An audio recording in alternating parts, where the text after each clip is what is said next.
Start Venrays carnavalseizoen. Kerststal heeft nieuwe beelden.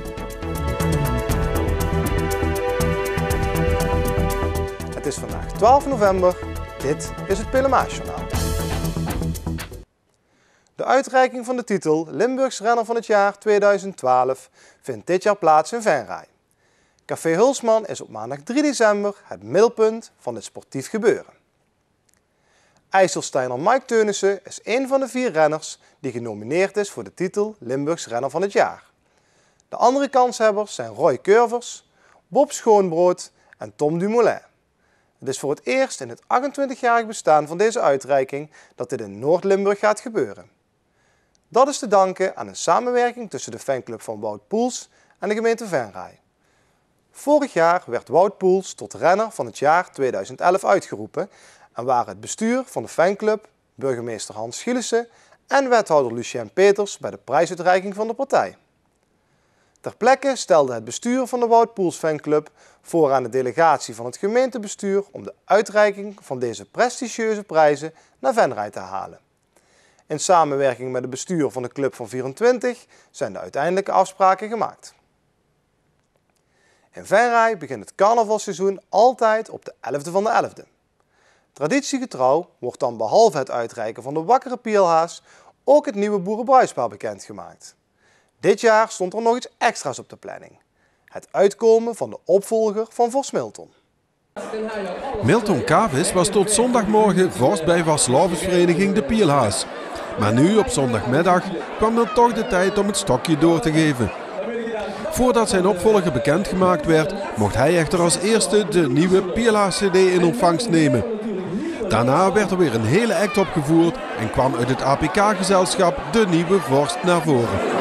Op zondag, de 11e november 2012, tot de vorst over alle Pielhaas. Geboren en getogen, Venrayse jong, Hermanus, Paulus, Johannes, Fransen.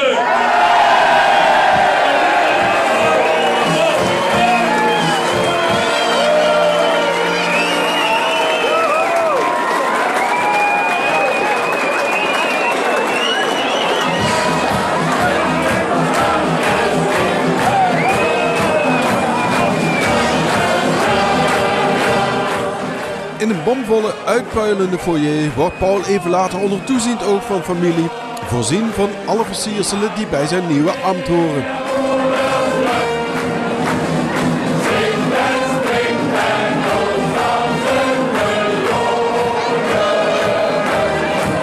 Nadat de installatie is voltooid en Paul onderweg gaat naar zijn eerste officiële handeling, weten we hem nog net even te feliciteren. Ja, super. We gaan er een mooie tijd van maken. Het is echt een geweldige club. En we gaan een paar mooie jaren krijgen. Dank u wel. Het drukke middagprogramma ging daarna verder met het opkomen van de boerenfamilie en uiteindelijk ook het kerstverse bruidpaar. En dat ging gepaard met een knallende confetti.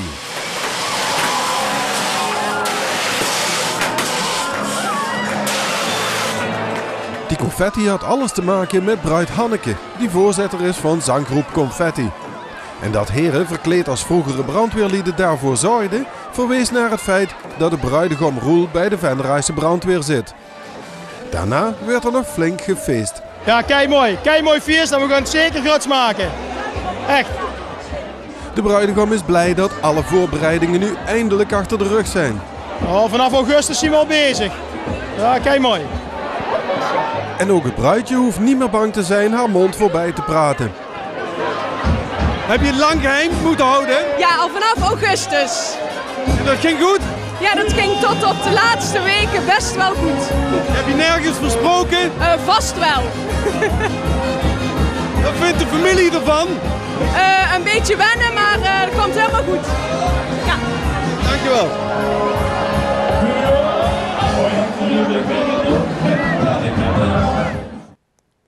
Morgenavond vindt in de raadzaal van het gemeentehuis een openbare informatieavond plaats. Deze bijeenkomst gaat over de ontwerpstructuurvisie Detailhandel Venray voor de komende 10 jaar. Eind vorig jaar is Venray uitgeroepen tot beste binnenstad 2011-2013. Het college is hier trots op en wil de komende jaren werken aan het vasthouden van deze status. Onder andere door te zorgen voor een compleet en compact winkelaanbod. De conceptvisie bevat voorstellen en maatregelen voor alle winkelgebieden in de gemeente Venray. In november is iedereen in de gelegenheid om op deze visie te reageren. Begin 2013 wordt de structuurvisie ter vaststelling aan de gemeenteraad aangeboden. De informatieavond start morgen om 7:30 's avonds. De kerststal op de Grote Markt heeft dit jaar nieuwe beelden. Dit weekend arriveerden Maria, Jozef en Jezus vanuit Zuid-Duitsland in Venray. De stichting besloot om nieuwe beelden te laten maken, aangezien de oude gipsbeelden na al die jaren erg beschadigd waren. De stichting liet de beelden speciaal in Oberammergau maken, het dorp dat bekend staat om houtsnijwerk. Toch was het maken van deze beelden ook voor de Duitse specialisten een bijzondere opdracht. Ze hadden nog nooit zo'n grote beelden gemaakt. En vandaar dat ze dus speciaal voor Venray deze beelden gemaakt hebben. Waarom daar? Ja, dat is de plaats waar de mooiste beelden gesneden worden en de mooiste kribbetjes vandaan komen. Wat vindt u van de beelden, hoe ze uiteindelijk zijn geworden? Nou, ik moet eerlijk zeggen, het overtreft al mijn verwachtingen. Ze zijn prachtig. En ik hoop dat het Venrayse publiek het ook zo accepteert en mooi vindt. Dat iedereen van kan genieten de eerstkomende jaren. De beelden zijn gedeeltelijk gefinancierd door bedrijven en stichtingen uit Venray. Toch moet een gedeelte van het bedrag nog binnengehaald worden. We hebben ze door een weldoener inmiddels kunnen kopen. En we hebben een afspraak gemaakt dat we daar 5 jaar over mogen doen om de beelden aan hem terug te betalen. En wij hebben het grote vertrouwen dat dat wel gaat lukken. En als de mensen in Venray nou allemaal op de Rabobank dat willen storten, dan is het binnen de kortste keren fix en fertig. Het mag ook in de melkbus, hè? Ja. Het mag ook ter plaatse in de melkbus. Zaterdag 15 december worden de beelden na de avondmis ingezegend door Deke Smeets. De KRO maakt hier hoogstwaarschijnlijk opnames van om te gebruiken bij de live-uitzending van de Venrayse nachtmis. Tot zover dit PLMA-journaal. Tips kunt u mailen naar de redactie. Deze uitzending wordt herhaald tot en met dinsdag 12 uur 's middags. Dinsdagavond om 7 uur is de eerstvolgende nieuwe uitzending. Zometeen nog het weerbericht.